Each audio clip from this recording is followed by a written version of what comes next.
আপনারা কি জানেন যে মিথ্যা বলা 3 জায়গায় জায়েজ, তার মধ্যে 1 নাম্বার বউ। আপনি একটা শাড়ি কিনে নিয়ে আসছেন, শাড়ির দাম হচ্ছে মাত্র 1000 টাকা।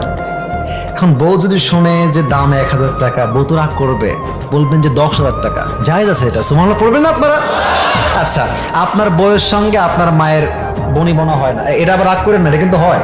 শাশুড়ি বউকে দেখতে পারে না, বউ শাশুড়িকে দেখতে পারে না, ঠিক আছে না ভুল বললাম?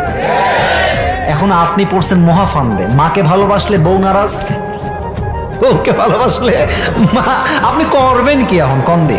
আপনি কি করবেন আমি বলে দিচ্ছি।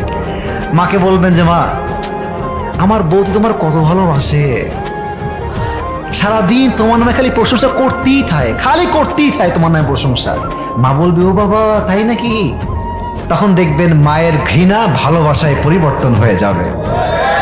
এবার বউয়ের কাছে যে বলবেন যে আমার মা যে তোমাকে কত ভালোবাসে, বিশ্বাস করো, আমাকে সকালে বলছে এই খবরদার, বউকে গিয়ে শাড়ি কিনে দিবি, শপিং করে দিবি, ঘুরতে নিয়ে যাবি, কক্সবাজার যাবি, সাজেক ভ্যালি যাবি। আপনার মা আসলে কিছুই বলে নাই, কিন্তু আপনি এই যে পামটা দিলেন, আপনার বউয়ের জন্য ভালোবাসা প্রকাশ করলেন, এই ভালোবাসার জন্য আপনার আমলনামায় সওয়াব লেখা হবে। সুবহানাল্লাহ পড়েন।